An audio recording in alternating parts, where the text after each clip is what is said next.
जय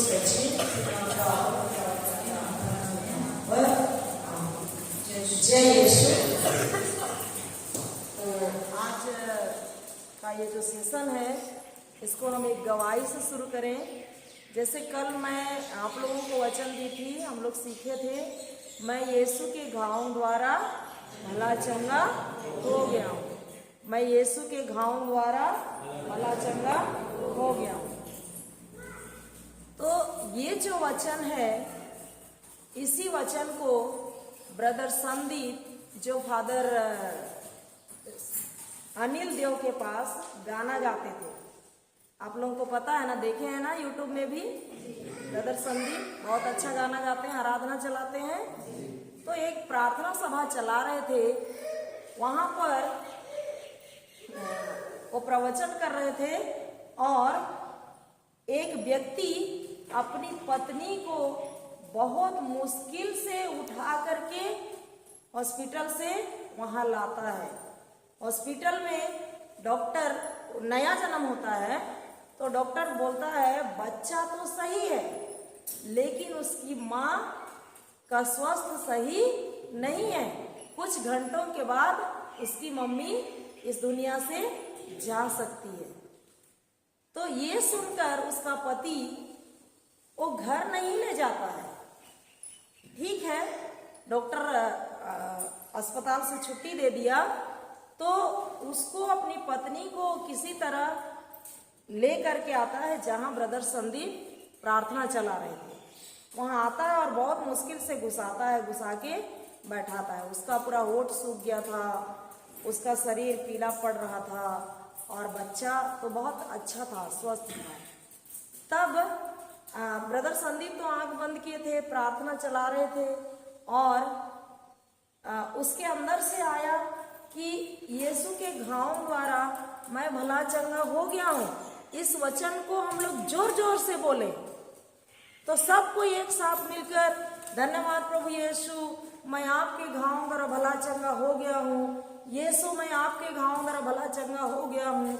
यीशु मैं आपके घावों द्वारा भला चंगा हो गया हूँ। जब सबको इस वचन को कह रहे हैं तो ये जो वचन है वो उस बहन के कान से उसकी आत्मा में जा रहा है और वो बहन बिल्कुल कुछ नहीं कर सक रही थी। और ये वचन को जब जोर जोर से अंगीकार करने लगे, लोग बोलने लगे विश्वास के साथ, तो वो बहन उठ खड़ी होती है जिसको हाथ में ऐसे करके उसका पति लाया था। वो चल भी नहीं सक रही थी और वो बहन क्या करती है, उठ खड़ी होती है और लोग जब देखते हैं वो खड़ी हो गई तो जोर जोर से तालियां बजाते हैं। तो ब्रदर संदीप आंख खोल करके देखते हैं कि क्या हो रहा है। तो वो बहन खड़ी होती है, खड़ी हो जाती है और बोलती है मेरा बच्चा कहाँ है। फिर वो अपना बच्चा को उठाती है, दूध पिलाती है और बैठ कर लोग वचन सुनते हैं। देखिए वचन की शक्ति कितना है, वचन की शक्ति कितना है। वो मरने वाली थी, डॉक्टर उसको सिद्ध कर दिया था कुछ घंटे के बाद क्या हो जाएगी, मर जाएगी।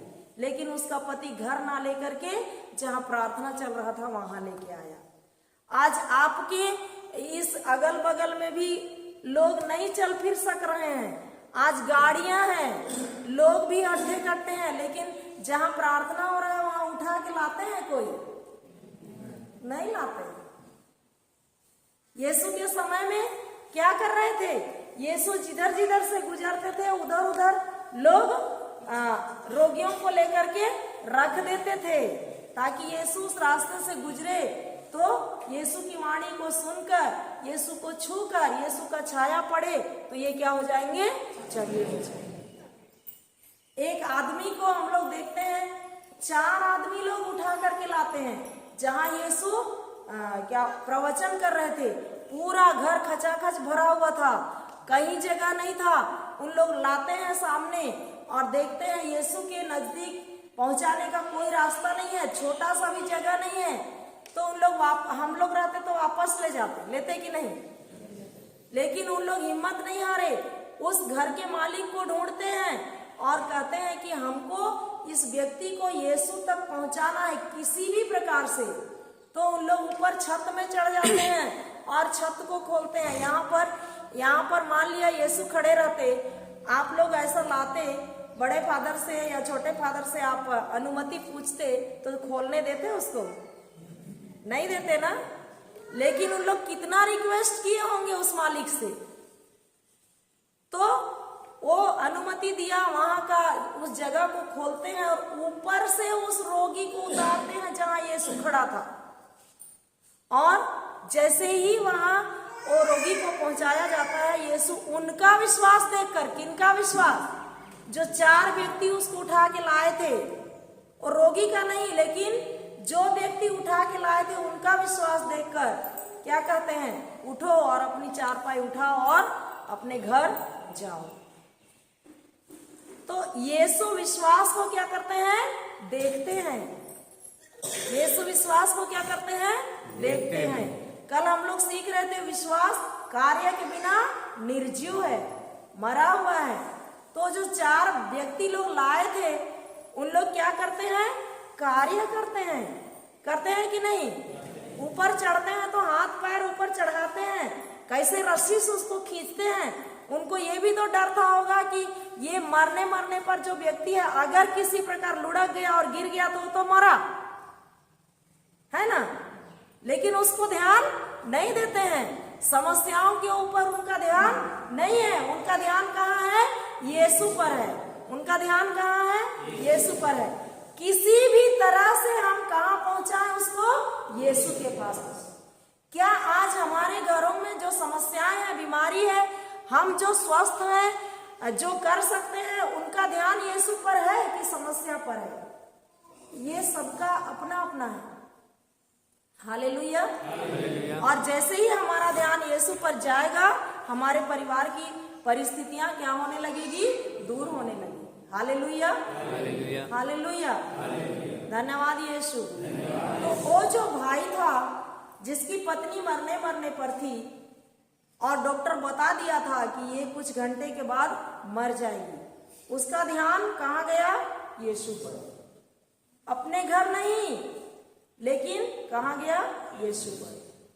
ओ यीशु, ओ ईश्वर, जो लाल समुद्र को भी 2 भागों में बांट सकता है, 4 दिन का सड़ा हुआ शव शरीर को जिंदा कर सकता है, तो क्या मेरी पत्नी को जिंदा नहीं कर सकता है? मैं जहां प्रार्थना चल रहा है वहां ले जाता हूं। और वो विश्वास के साथ वहां गया और उस वचन से उसकी पत्नी वहां चंगी हो जाती है। Hallelujah, hallelujah. तो प्यारे माता पिता, भाई और बहनों, जो ईश्वर का वचन है वो सच्चा है। ईश्वर का वचन क्या है? सच्चा है। वो कभी नहीं बदलता है। हालेलुया। आइए हम लोग जाएंगे स्तोत्र ग्रंथ। हालेलुया। 33 का 4था वचन।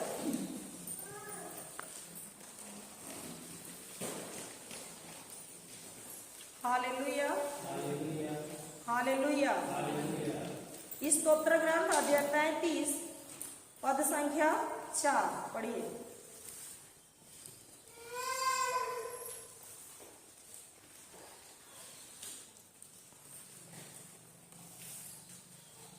प्रभु का वचन सच्चा है। प्रभु का वचन सच्चा है। उसके समस्त कार्य विश्वसनीय है। उसके समस्त मतलब सब कार्य क्या है? विश्वसनीय है। Hallelujah, hallelujah. ईसाया का ग्रंथ खोलिए, अध्याय 89 पद संख्या 8।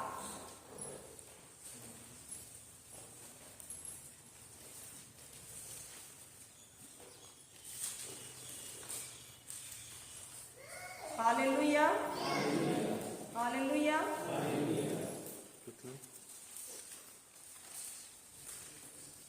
ईसाया का 40 का 8 में 89 बोली, 40 का 40। घास सूख जाती, घास सूख जाती और फूल मुरझा जाता है, और फूल मुरझाता है, किंतु हमारे ईश्वर का वचन हमारे ईश्वर का वचन सदा सर्वदा बना रहता है। ईश्वर का जो प्रतिज्ञा है वो सच्चा है और वो सदा सर्वदा बना रहता है। घास को देखते हैं सूख जाती है, फूल भी मुरझाती है कि नहीं? लेकिन ईश्वर का वचन सदा सर्वदा बना रहता है। ये जो ईश्वर का वचन है वो कल भी वही था, आज भी वही है, आने वाले दिनों में भी वही है, वही रहेगा। मतलब वो बदलता नहीं है। Hallelujah, hallelujah. स्तोत्र ग्रंथ अध्याय 89 पद संख्या 34। यहाँ दाऊद से ईश्वर बातें कर रहे हैं और दाऊद के लिए क्या बोल रहे हैं, पढ़िए।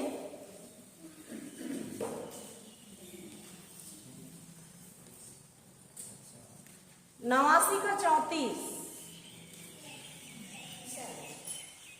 स्तोत्र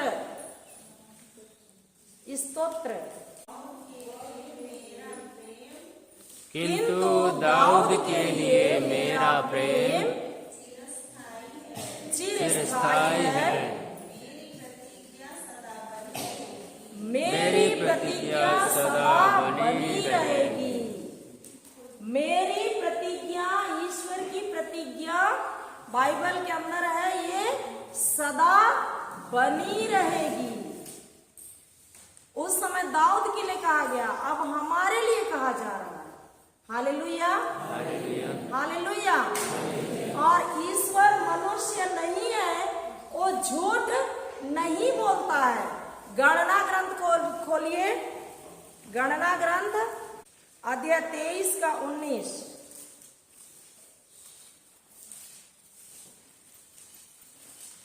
हालेलुया, हालेलुया।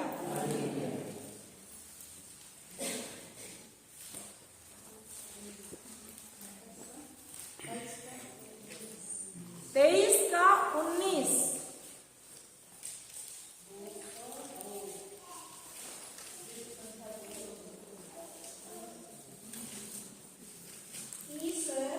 ईश्वर मनुष्य नहीं है, वह झूठ नहीं बोलता, मनुष्य की संतान नहीं है, वह अपनी बात वापस नहीं लेता। क्या वह कहेगा और करेगा नहीं, प्रतिज्ञा करेगा और उसे पूरा नहीं करेगा। ईश्वर स्वयं अपने मुख से बोल रहा है कि ईश्वर मनुष्य नहीं है, वो मनुष्य की संतान नहीं है कि वो मनुष्य की तरह झूठ बोले। वो कभी झूठ नहीं बोलता है। एक बार अपने मुख से बोल दिया मतलब बोल दिया, उसको वापस नहीं लेता है। फिर आगे क्या कहता है, वह प्रतिज्ञा करेगा और उसको पूरा नहीं करेगा। वो निश्चित ही क्या करता है, अपनी की हुई प्रतिज्ञा को पूरा करता है।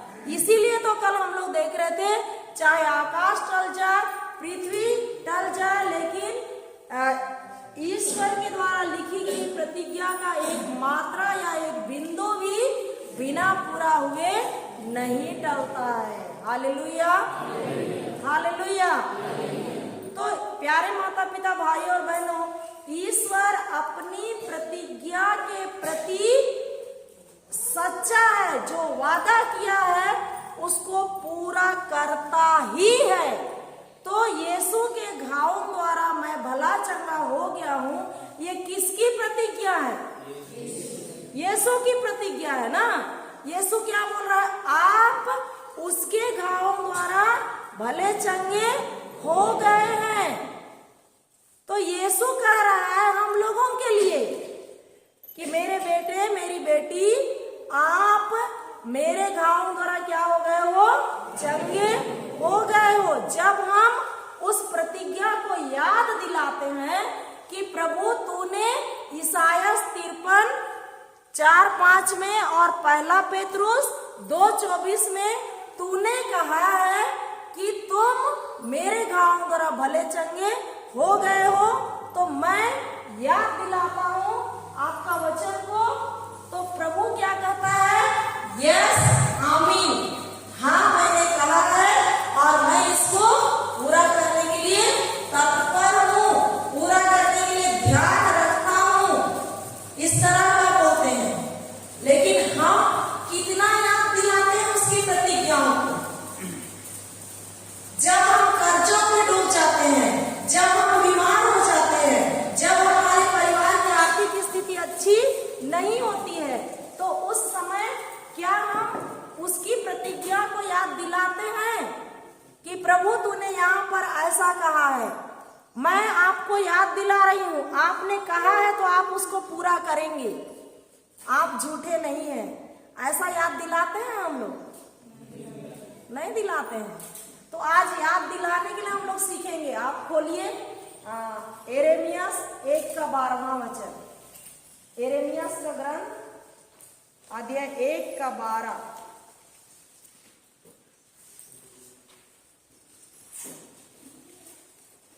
सुनाई दे रहा है पीछे तक? प्रभु ने मुझसे कहा, तुमने ठीक ही देखा है।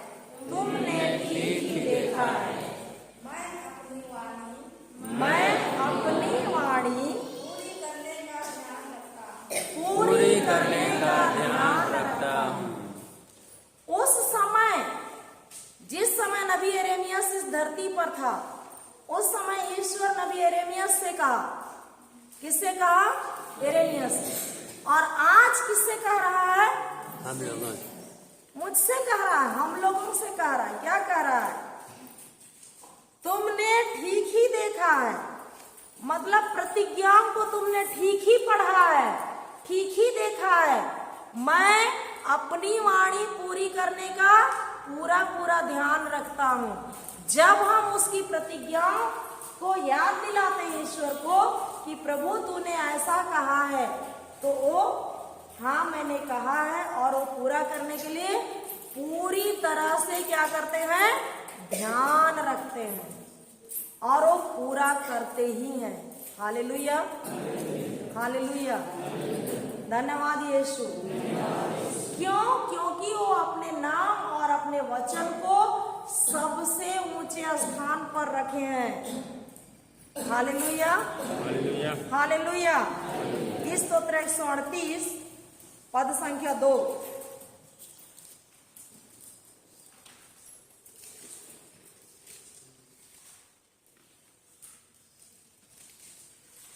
हालेलुया,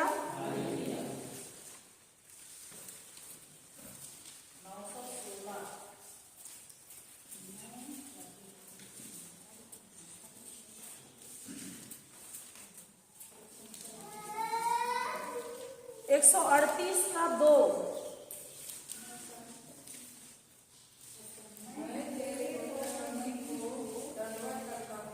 मैं तेरे पवित्र मंदिर को दंडवत करता हूँ। मैं तेरे अद्भुत प्रेम की सतत प्रतिज्ञाता के कारण मैं तेरे अपूर्व प्रेम की सत्य प्रतिज्ञा के कारण तेरे नाम का गुणगान करता हूँ। तुमने पहले से भी अधिक तूने पहले से भी अधिक अपनी सत्य प्रतिज्ञाता का अपनी सत्य प्रतिज्ञा का यश बढ़ाया है। इंग्लिश में और अच्छे से है। हम लोग फादर से रिक्वेस्ट करती हूँ, फादर आप थोड़ा पढ़िए नीचे का और समझा दीजिए। For you have exalted your name exalted your name and your word and your word above everything। above everything। यहाँ पर लिखा गया है कि ईश्वर ने अपने नाम और अपने वचन, अपने शब्द को जो कहा है उसको सबसे ऊपर स्थान दिया है।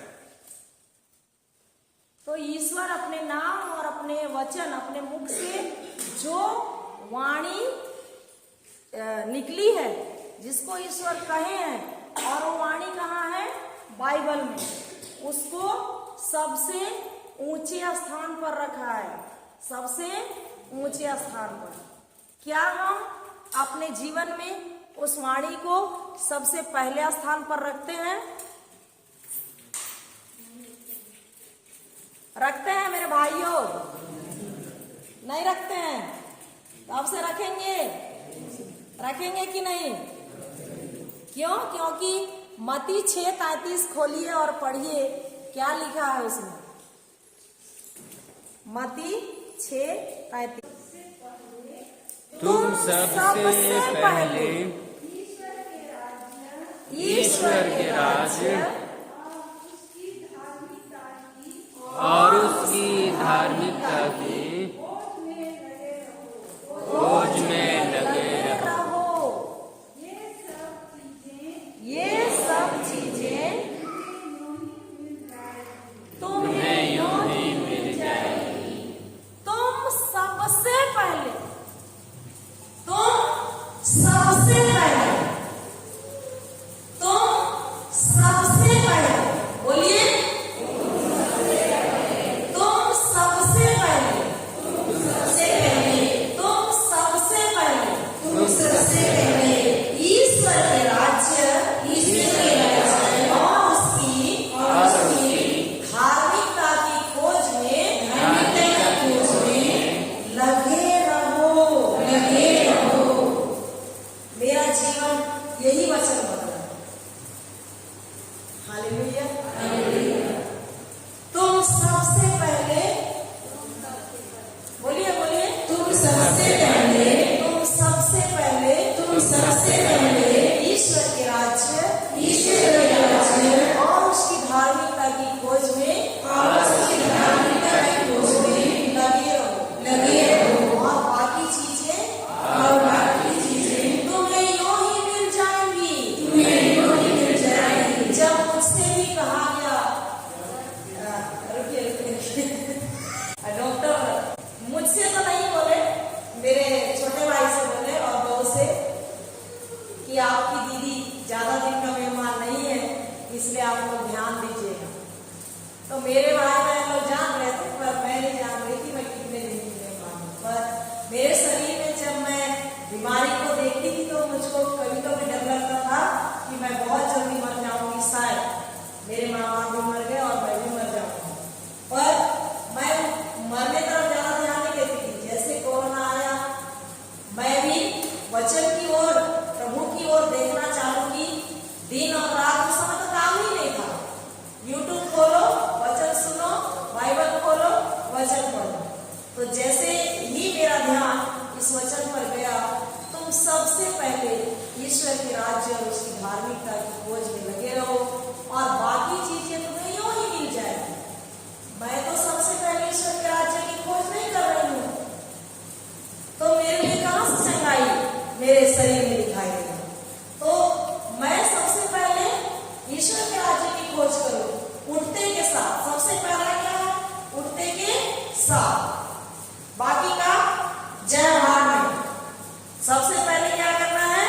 ईश्वर के वचन की खोज करना है, ईश्वर के राज्य की खोज करना है।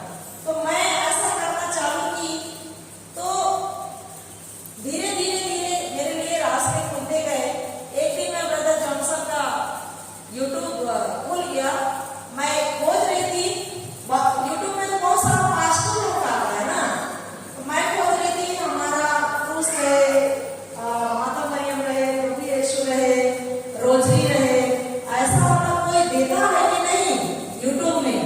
तो ऐसे मतलब ऊपर नीचे करते करते मुझको यही चित्र दिखा दिया, क्रूस और माता मरियम और यूहन्ना अजमेर में वहां प्रवचन कर रहे थे ब्रदर जोसेफ।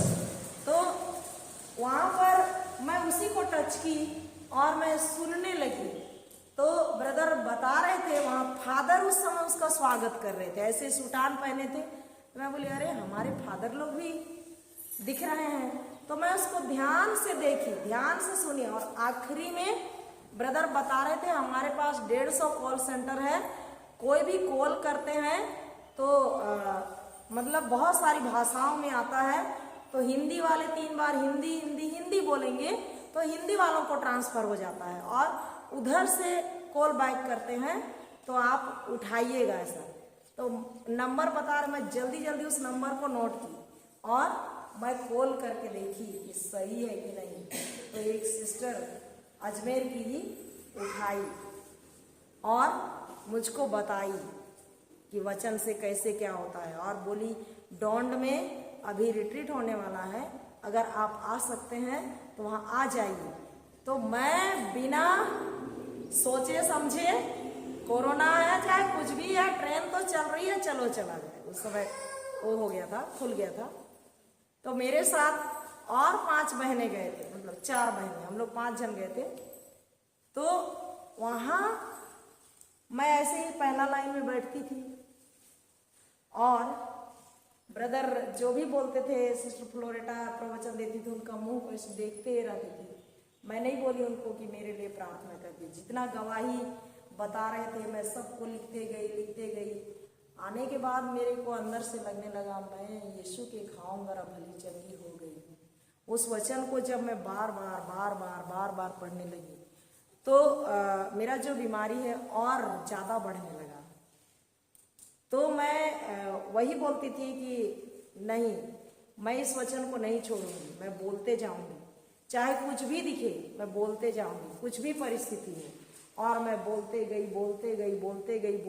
दवाई भी चलते गया, दवाई भी खा रही थी और वचन बोलते दवाई खाते मेरा जो बीमारी का है वो नाश पहले से हो चुका था, लेकिन मैं नहीं जानती थी, जैसे हम लोग नहीं जानते वैसे, क्योंकि यीशु तो क्या कर दिया है, चंगा कर दिया है।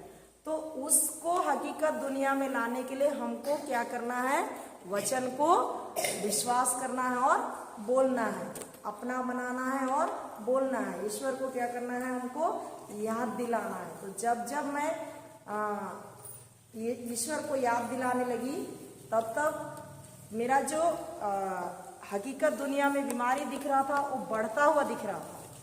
लेकिन मैं बहुत सारे सिस्टरों का नंबर लेके आई थी, तो मैं बोलती थी मैं वचन बोल रही हूँ तो और ज़्यादा हो रहा है। तो उन लोग हंसते थे। मैं बोली आप लोगों को क्यों हंसी आ रहा है? तो उन लोग बोलते थे कि अरे पगली, तुम्हारा प्रार्थना सुना गया, इसलिए शैतान तुम्हारे सामने बोल फेंक रहा है ताकि तुम पीछे अपना कदम हटाए। इसलिए पीछे अपना कदम मत हटाना, लेकिन आगे बढ़ते जाना। तब मेरे को समझ में आया, अच्छा ऐसा भी होता है। Hallelujah, hallelujah. फिर मुझको याकूब का पत्र अध्याय 2 पद संख्या 2-3 को समझाया गया। तो मैं बोली हाँ ऐसा होता है। मैं उसको दूसरी बेला समय मिलेगा तो अलग से समझाऊंगी, इसलिए अभी उसमें नहीं जाते हैं। Hallelujah, hallelujah. तो इस तरह से वचन को हमको ईश्वर को क्या करना है, याद दिलाना है। तो हमारा ईश्वर क्या है, सच्चा है, और जो प्रतिज्ञा करता है उसको पूरा करता ही है। तो हम लोग देखेंगे सुसमाचार में कुछ व्यक्ति, जैसे हम लोग किसी से कुछ मांगते हैं, दैनिक जीवन में किसी से कुछ मांगते हैं, तो हम लोग भी बोल दिए हैं, मतलब उसको देना है ऐसा लगता है अंदर से ना, और देते भी है। देते हैं कि नहीं? देते हैं। तो वैसा ही सुसमाचार में भी कुछ मनुष्यों के बारे में बताया गया है कि उस समय वे वादा करते हैं और कैसे उसको पूरा करते हैं। एक मनुष्य हो, हम लोग भी बोलते हैं हम उससे वादा कर दिए हैं तो हम अपने वचन से नहीं मुकरेंगे, बोलते हैं ना। हाँ बोल दिया हूँ तो मुझे जाना है, हाँ बोल दिया हूँ तो मुझको देना है। तो इस तरह से हम लोग भी उसको पूरा करते हैं कि नहीं? तो जब हम एक मनुष्य होके पूरा करते हैं तो ईश्वर जो बोला है उसको, वो तो ईश्वर है, वो कभी झूठ नहीं बोलता है, वो कैसे पूरा नहीं करेगा, वो करता ही है। हालेलुया। न्यायकर्ताओं का ग्रंथ खोलिए,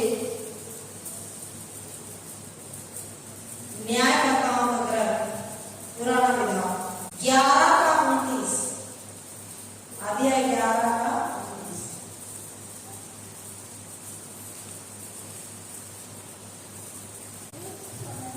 उस समय प्रभु के आत्मा ने यह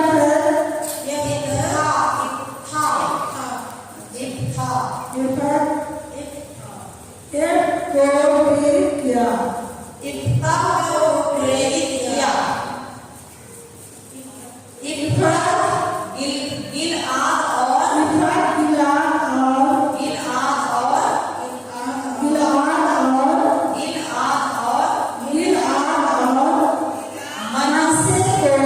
मनश्शे को पार कर गिलआद के मिस्पा नामक स्थान पहुंचा और वहां से अमोनियों के यहाँ आया। ये तब इफ्ता ने यह कहते हुए प्रभु के सामने यह मन्नत मानी, यदि तू अमोनियों को मेरे हवाले कर देगा और मैं सकुशल लौटूंगा, जो पहला व्यक्ति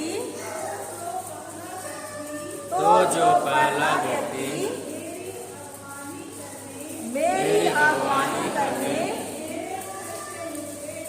मेरे घर से निकलेगा वह प्रभु का होगा। हालेलुया। प्यारे माता पिता भाई और बहनों, ये इफ्ता जो है इसकी मात्र एक बेटी थी। इस व्यक्ति की कितने बच्चे थे? मात्र एक बेटी थी।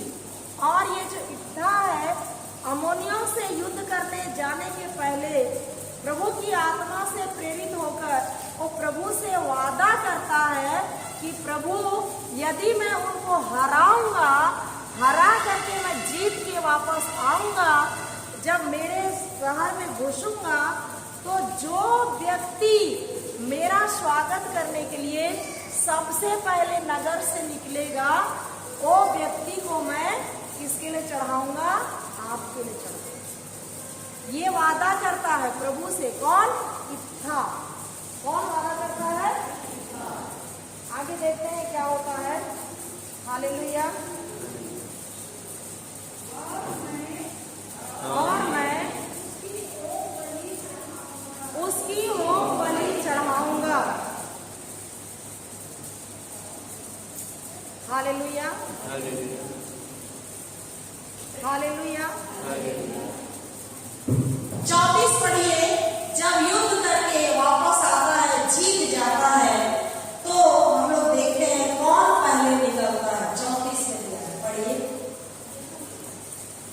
उसी में का 34वां नंबर पर, जब इफ्ता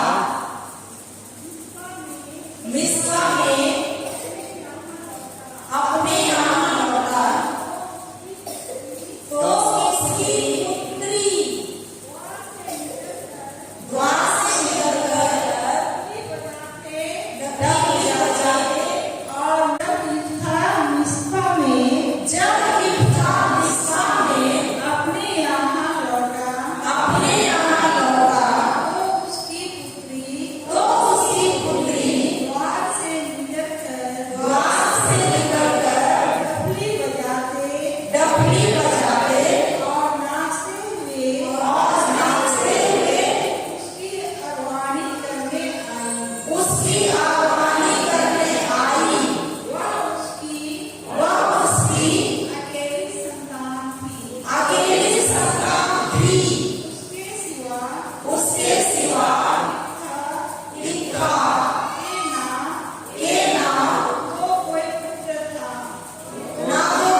मतलब अपना हृदय को रास्ते के किनारे वाला मिट्टी बना के रखे। रास्ते के किनारे क्या क्या रहता है?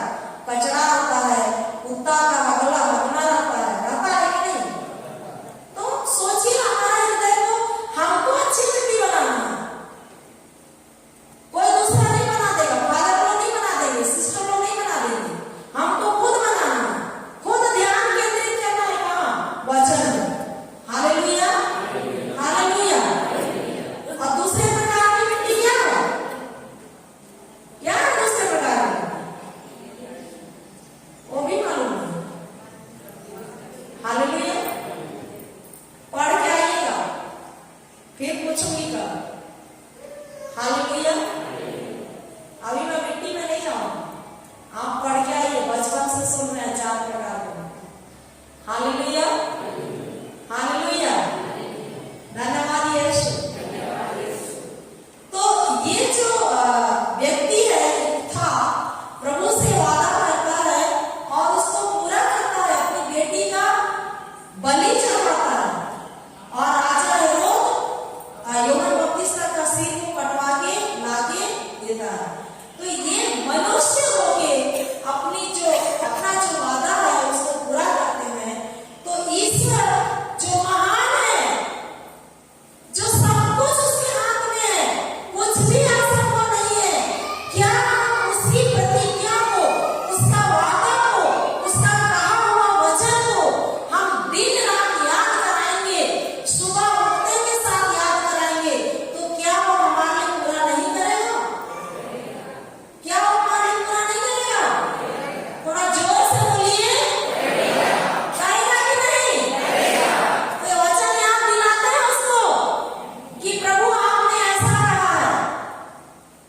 आपका पति यदि दूसरे तरफ जाता है, दूसरी पत्नी पर ध्यान है उसका, तो आप हाय हाय हाय मेरा पति ऐसा हो गया, वैसा हो गया, दारू पी रहा है, ये कर रहा है, वो कर रहा है, बोल के रोने लगते हैं, है ना?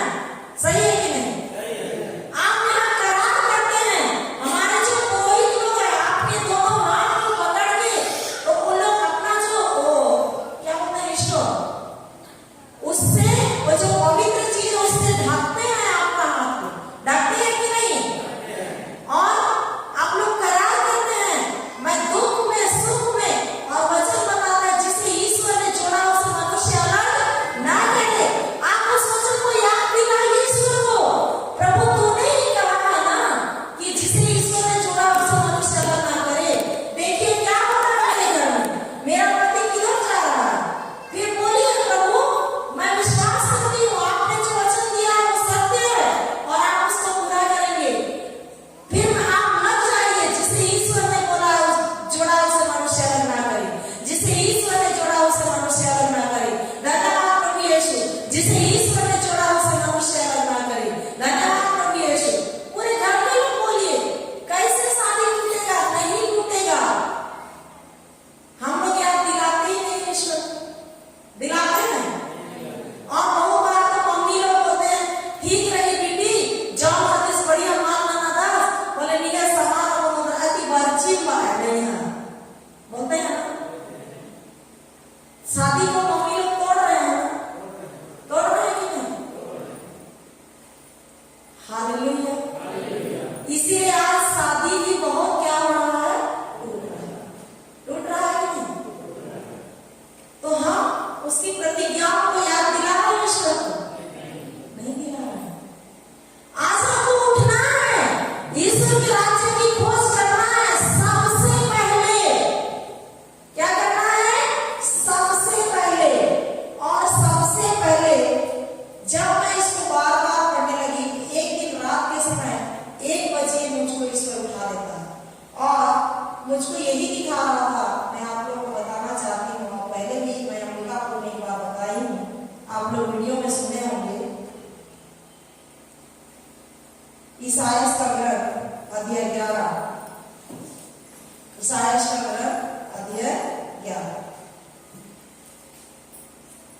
2 से आगे तक मुझको पढ़ने के लिए बोलिए। तो 2 में है प्रभु का आत्मा, बोलिए मुझ पर छाया रहता है, प्रज्ञा तथा बुद्धि का आत्मा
बच्चा नाग के बिल के पास खेलता रहेगा और बालक करात की बावी में हाथ डालेगा। समस्त पवित्र पर्वत पर ना तो कोई बुराई करेगा और ना किसी की हानि, क्योंकि जिस तरह समुद्र जल से भरा है उसी तरह देश प्रभु के ज्ञान से भरा होगा। इस वचन को पढ़ने के बाद मुझको खलबली मचने लगा।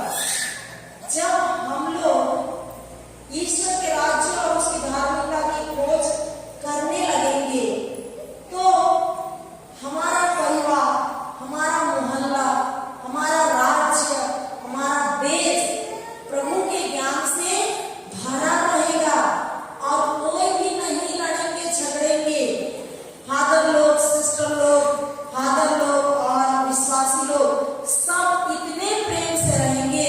हमारे परिवार में मम्मी पापा, भाई बहन, छोटे बच्चे सब प्रेम से रहेंगे, कहीं लड़ाई नहीं होगा। वो बोला है नाग दुधमुहा बच्चा, जहाँ नाग सांप का छेद है वहां अपना हाथ डालेगा लेकिन नाग सांप कुछ नहीं करेगा। इस तरह का बोला है। वो नाग सांप को नहीं बोला है। हमारे परिवार में, हमारे मोहल्ले में, हमारे गांव में, हमारे देश में मतलब बुराई समाप्त हो जाएगा और पूरा देश ईश्वरीय ज्ञान से भरा होगा, पूरा परिवार ईश्वरीय ज्ञान से भरा होगा। इस चीज को ईश्वरीय वचन के अनुसार दिखाया है और ये हो रहा है। प्यारे माता पिता, भाइयों और बहनों, मेरे को जो कल मैं बता रही थी ईमान रोवर्स की गवाही, वो बहुत अच्छा लगता है। ईमान रोवर्स एक व्यक्ति, वैसे ही हम सब मिलकर हमारे क्षेत्र में जब धार्मिकता की खोज करेंगे तो ये होगा कि नहीं? हमारा परिवार ईश्वरीय ज्ञान से भरेगा कि नहीं? हमारा गांव मोहल्ला पारिश भरेगा कि नहीं? भरेगा। और सब तरफ क्या रहेगा? प्रेम रहेगा, समझदारी रहेगा, कोई लड़ाई झगड़ा के लिए जगह नहीं होगा। हालेलुया। कितना अच्छा वचन है कि नहीं है? इसी वचन को ईश्वर मुझको दिखाया तो मुझको लगा कि हाँ प्रभु, तूने यदि मुझको चुना है, अगर तू मुझे उपयोग करना चाहता है तो मैं प्रस्तुत हूँ, मैं जाऊंगी। बोलने नहीं आता है लेकिन मैं आपके नाम पर खड़े होकर बोलूंगी और लोगों को सिखाऊंगी। और ईश्वर ही हम लोग को बुला रहा है, हमारे दल को बुला रहा है। आप लोग सब हमारे दल के हैं। हमको मेरे अंदर लगता है विशेषकर 3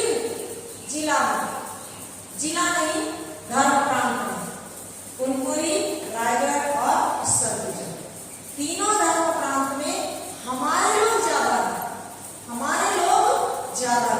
हमारे लोगों के पास जाना है और वचन सिखाना है।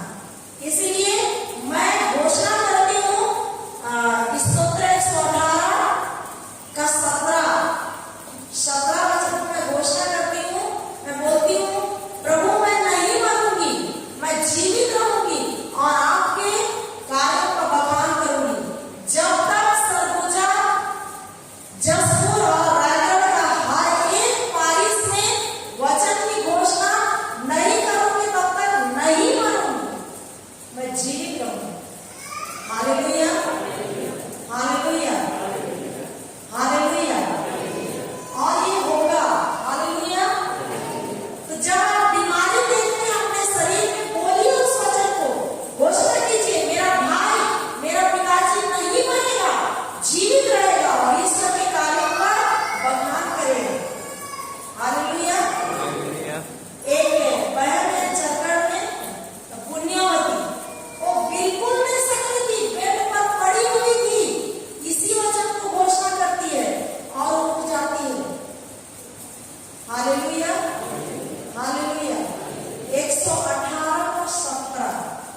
इस स्तोत्र ग्रंथ 118 का शब्द पढ़िए। याद दिलाइए प्रभु को कि प्रभु तुम्हें ऐसा कहा है, तुम नहीं मरोगे, तुम जीवित रहोगे और ईश्वर के कार्यों का बखान करोगे। अभी तो हम मानपुर पारे से निकले ही नहीं है, सरिता मानपुर पारे से हम निकले ही नहीं है, दूसरा पारे से जाना है, तो क्यों अपने पीछे हटेंगे? नहीं हटेंगे। हमको जाना है, घर से निकलना है और लोगों को बताना है, हर पारी से जाना है। इसलिए इस वचन की घोषणा कीजिए। अब तक तो हम लोग परिवार से भी बाहर नहीं निकले, सही है? अपने ही परिवार में लोग घोषणा कर रहे हैं, बगल परिवार में भी नहीं निकल के गए, है कि नहीं? है ना? तो हम सब कोई चुने हुए लोग हैं। माता के गर्भ में रचने से पहले ईश्वर हमें चुना है, अभिषेक किया है, नवीनीकृत किया है। ये जो पुरोहित भाई और धर्ममय इनके कार्यों में सहयोग देने के लिए हमें भी चुना है। इनकी संख्या तो बहुत कम है, हमारी संख्या ज्यादा है ना। हम लोग इनके कार्यों में हाथ नहीं बटाएंगे तो कैसे ईश्वर का राज्य विस्तार होगा? नहीं होगा। इसलिए हमको आगे आना है, ले पीपल को आगे आना है, हमारे घर वालों के साथ जुड़ना है और उनके साथ मिलकर कार्य करना है, बाहर निकलना है, अन्य परिवार में जाना है, गांव में जाना है, मोहल्ले में जाना है, जो नहीं जानते हैं उनको सिखाना है। Hallelujah, hallelujah, hallelujah, hallelujah, hallelujah. पढ़िए उसको। मैं नहीं मरूंगा, मैं नहीं मरूंगा, मैं जीवित रहूंगा मैं जीवित रहूंगा और प्रभु के कार्यों का और प्रभु के कार्यों का बखान करूंगा। बखान करूंगा। Hallelujah, hallelujah. रोज घोषणा कीजिए, प्रभु का आत्मा मुझ पर छाया रहता है, इसको भी रोज घोषणा कीजिए। ईसाया 11:2 और इससे प्रार्थना बनाइए 9 वचन से। प्रभु यीशु जैसे समस्त पवित्र पर्वत पर ना तो कोई बुराई करेगा और न किसी की हानि, क्योंकि जिस तरह समुद्र जल से भरा है उसी तरह देश प्रभु के ज्ञान से भरा होगा। ये आपका वचन है प्रभु। इस वचन